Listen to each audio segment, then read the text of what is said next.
What's going on, everybody? Thanks for checking out this video. Today I've got my T1N Sprinter and I'm going to show you how to do a radiator removal and replacement. This works for years 2001 through 2006. So the first thing you need to do is locate and unscrew the plastic drain plug, which is on the bottom driver's side of the radiator. It's a plastic drain plug, so you can use just a flathead screwdriver like I'm using here. You can also access it if you remove the headlight from the top instead of from the bottom like I did. Make sure also to have a drain pan to catch the coolant. There isn't a direct path for the coolant to drain down, so the coolant splashes around and makes a mess, so be prepared. Here's the plastic drain plug here. Nothing too fancy about that. Take off the coolant cap on the radiator. It'll help the coolant drain out faster.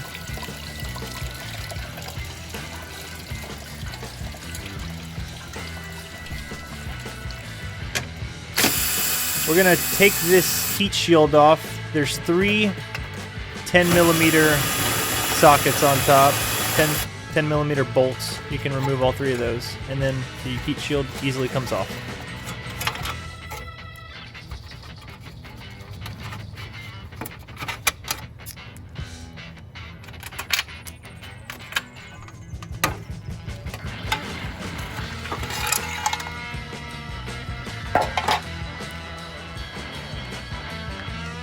We're going to disconnect our coolant lines here. This coolant line runs from your coolant tank to your transmission, to your thermostat. And this is the larger upper radiator hose that runs from your upper radiator to your thermostat as well. So undo those clamps and then take those hoses off. Be gentle not to rip them off, just easily wiggle them off. There is a third hose underneath here that connects to the bottom of the coolant reservoir tank. We're going to take that one off next.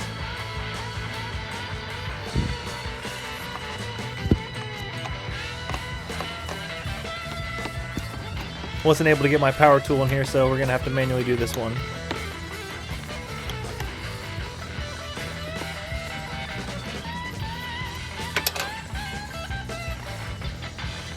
Once you have the clamp unscrewed, just take it off and you should be good to go. Alright, on our coolant reservoir tank there is a coolant level sensor. As you can see, I turned it to the right and I'm going to lift directly up. It's a little finicky, it's a little stubborn, so make sure just to be persistent. Don't break it, but it should just come right up.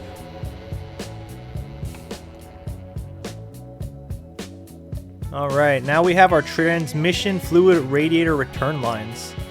I have my 19mm socket here, or 19mm wrench.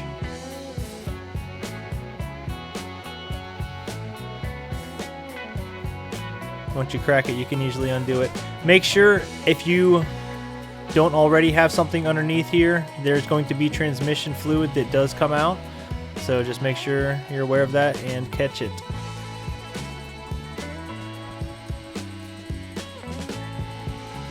On the bottom here, there's the other transmission fluid radiator return line.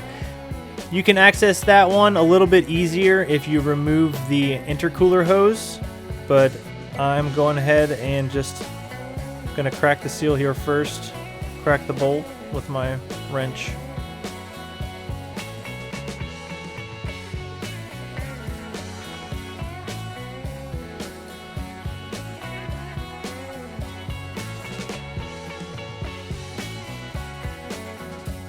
As you can see, I'm having a little bit of difficulty reaching that here.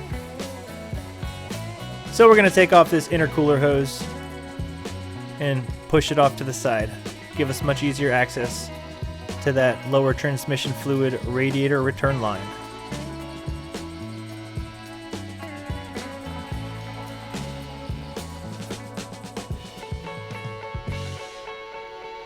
That intercooler hose, that runs to the turbo resonator, just in case you were wondering.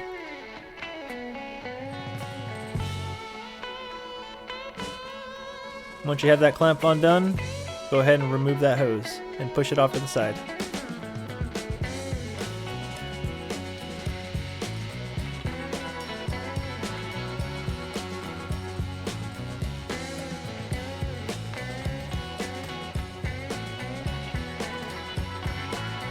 Alright, now we have much better access to that bolt down there. There is going to be much more transmission fluid coming out. Be prepared to catch it. I was not prepared, but there's not a whole lot that comes out. Just that's about how much that comes out. Alright, the next thing we're going to do, this is a Torx 40, the radiator support cross member. There's 4 Torx 40 bolts, 1 on each side here, and 2 behind the grill. So we're going to remove these 2 up top first, and then we're going to go ahead and remove the grill to get access to those as well, the other 2. There's 2 metal clips that anchor the radiator to the radiator support cross member. So go ahead and disconnect both of those right now.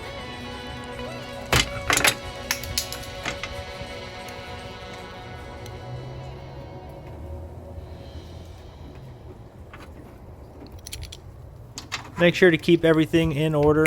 Helps the document. Set it all to the side.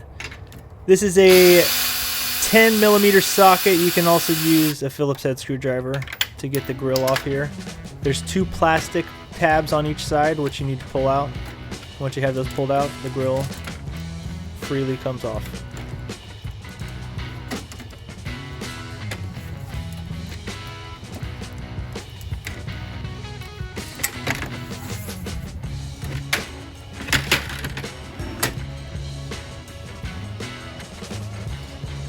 There we go. Set that grill off to the side.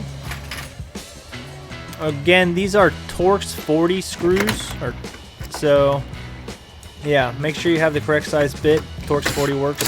If you want to remove the headlights, it makes access to these bolts a little bit easier. I didn't really want to remove the headlights. Didn't need to. You don't have to, but it makes it a little bit easier to get access to those 2 bolts specifically. And when you remove that, make sure to hang on to it. It's a big, heavy metal piece. There is a wire here. That cable is the cable that disconnects or engages the mechanism to open up the hood. Set that off to the side and you're good to go. Next, we're going to remove the front bumper. The front bumper has 2 13mm sockets. Remove those 2 bolts and yeah. Once you have those 2 bolts removed, the bumper slides right off. Pull directly, evenly from both sides, and the bumper should come right off.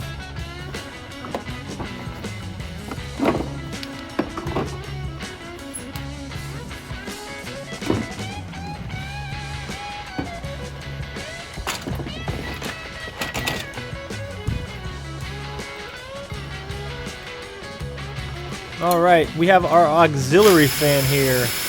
Take our bolts up top here, remove those 2. That's our first step to removing the auxiliary fan. Once we have those 2 bolts undone, there's 2 bolts here. I think those are 10mm as well. That's a bracket that the auxiliary fan mounts to. So undo those two bolts. Once you have those 2 bolts undone, you will be on your way to removing that auxiliary fan.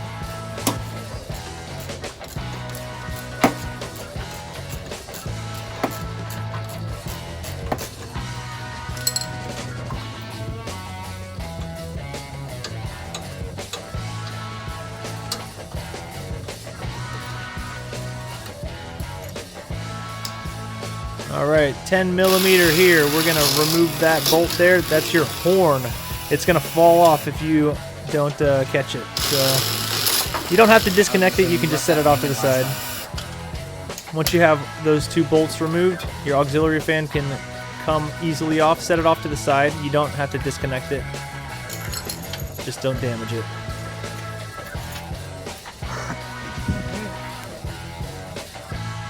Our next task here is to remove the AC condenser. There is a Phillips screw here. There's a couple brackets you need to remove, but that Phillips screw is one of the first things you need to do.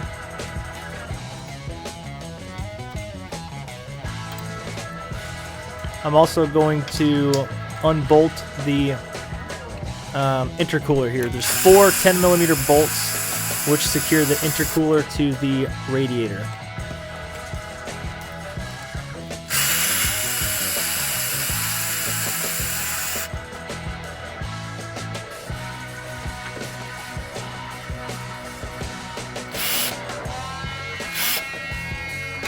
Come on.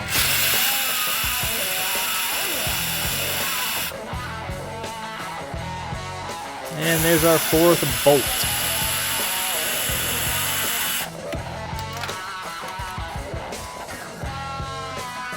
Make sure to retrieve those bolts. Don't lose anything. It's easy to lose bolts here. Lots of bolts and screws.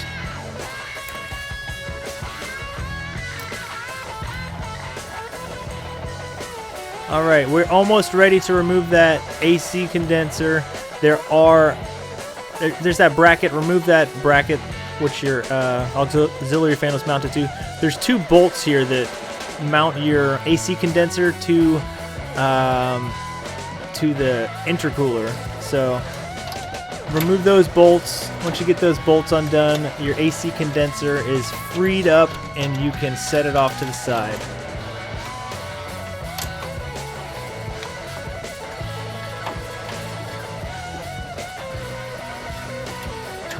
The AC condenser is still hooked up, so please be very careful with it. Don't turn it a whole lot. Don't yank on it. Just kind of twist it and just set it off gently to the side here.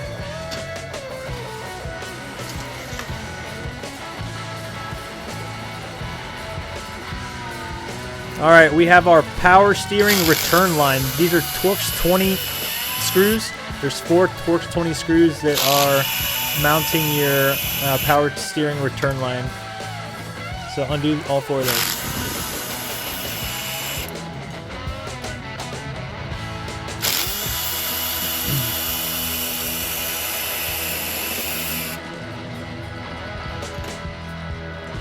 Go ahead and take that power steering return line and set it off to the side. Don't bend it, don't break it. Don't break it. Couple more brackets here. I think that's the same Torx 20 screw.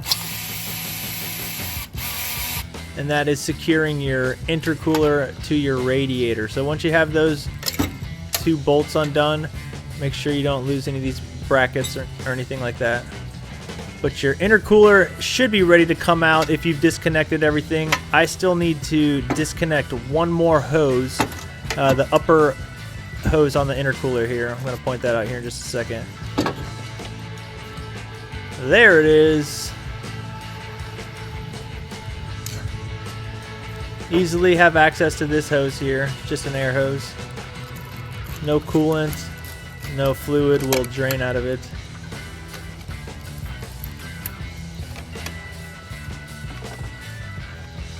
Once you got that clamp off, pull on the hose and it should slide right off.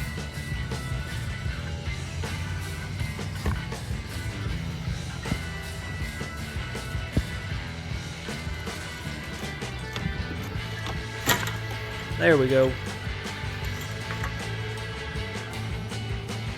I'm having fun. I don't know if you guys are having fun, but I'm having fun. Please hit that like button. Hit that subscribe button if you're new.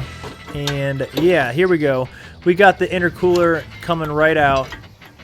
Make sure to get that return line out of the way. The intercooler should just come right out. Don't damage it. Remove it. Set it off to the side. And move on to the next step.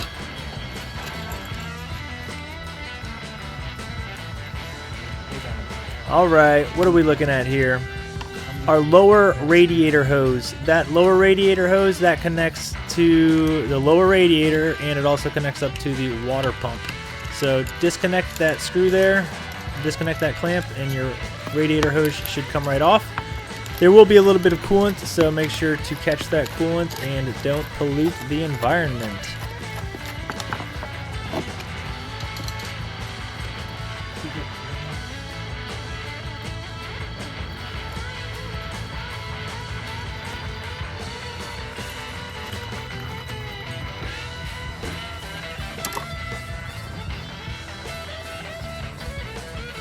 Alright, we've got everything disconnected now, so we can easily and safely remove the radiator.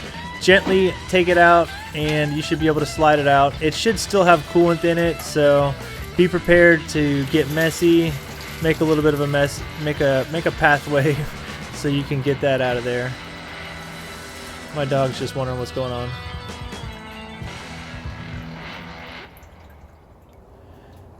Alright, there she is in all her glory. This is a great time to clean up. You can assess your situation. If you have any other jobs you want to do, you can also do those jobs while you have easy access to the entire front of the engine. So here's my area. Got messy, got tools everywhere. There's our new radiator. I ordered this one from O'Reilly and they shipped it with UPS, and the box is completely damaged, as you guys can see. It's a little bit disappointing because I got the radiator out of my van and now I'm looking at this box and it's just completely destroyed. So fingers crossed, hopefully hopefully this radiator checks out. So we're examining the radiator here and it seems to be fine. I don't seem to see any major damage. A couple of the fins are dented there, but you know, what can you do about that? I'm not gonna cry about that. The integrity of it seems to be fine. There are these metal cylinders here, which are, I don't know, I guess made to keep the integrity of that O, or of that ring. But there are some clips and there are some pieces from your old radiator which you do need to remove. These two plastic spacers, excuse me, these two rubber spacers. Go ahead and remove those. You're gonna want to put those on the bottom. You're gonna want to make sure you have those. If you don't have those, your radiator won't sit in properly. Also, remove your plastic fan shroud from your previous radiator. You're gonna go ahead and need that, definitely.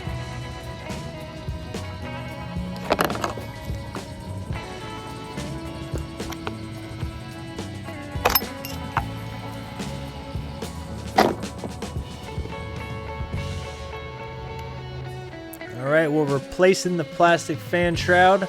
Can't forget to do that. Have to do that. If you don't do it, you'll be regretting it.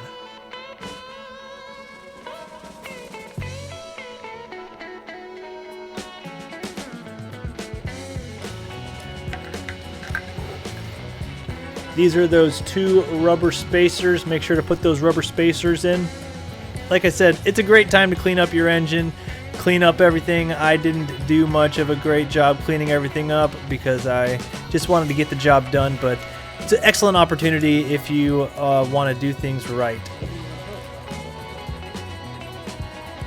Go ahead and gently place your radiator in the same way you took the other radiator out, and you shouldn't have any issues. Make sure to get any pipes, any lines, any hoses out of the way, and you should be golden.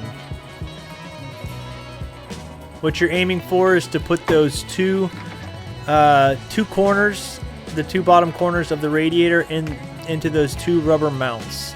There's two plastic pieces that stick out, and you can easily see what you're looking for there. And once you have them into place, it'll get seated down in there, and you'll be able to go ahead and hook everything up and essentially do everything in reverse. The first thing I would recommend doing, though, is starting from the bottom and going up. Get that transmission fluid radiator return line, the bottom one specifically. Most specifically, you want to get that one hooked up. And once you have that one hooked up, you should pretty intuitively be able to put everything back together. There are some metal clips on your old radiator that you're going to go ahead and need to remove. Your new radiator most likely won't come with them. If they do come with it, great, but if not, you're going to have to remove a few pieces from your old radiator and put them on there.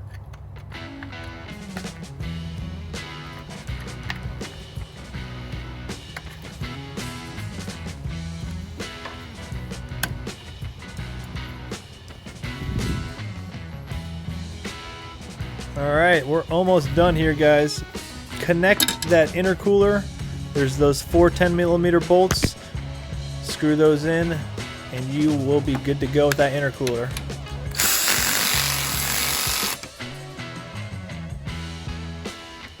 That's dirty down there.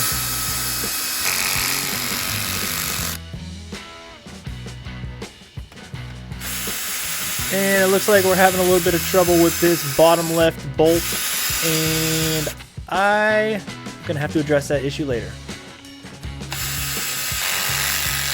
For time's sake, we must move on. 2 more metal clips on top of your radiator here. Go ahead and remove those if you need to. Alright, I've got everything hooked up. If you need to refer to the video, go back through the video as many times as you need to. All the information is there. Make sure you buy the right type of coolant. This one is European vehicle. It says for all Sprinter vehicles. This is a Sprinter, and yeah, make sure to fill up that coolant all the way to the max fill line. I filled it right up to the max fill line. You can see there, and we go ahead and replace our radiator cap. Make sure you get that tightened on there nice and tight, and the next step here is to go ahead and start the engine. This is the moment of truth, everybody. Listen.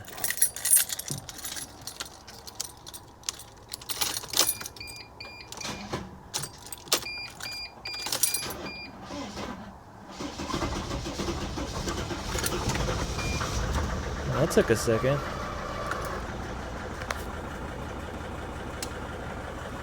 Alright, well, she's running.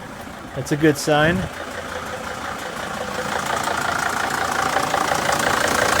hear a little bit of a ticking, but that sounds like it's coming from the heat shield. I think I need to screw the heat shield in a little bit more.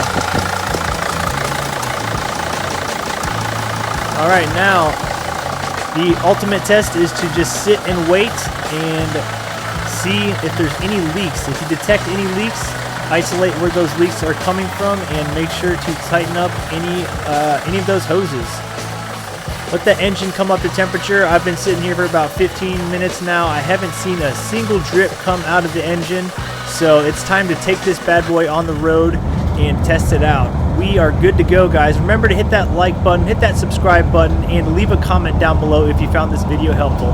Thanks again. I'll see you in the next video.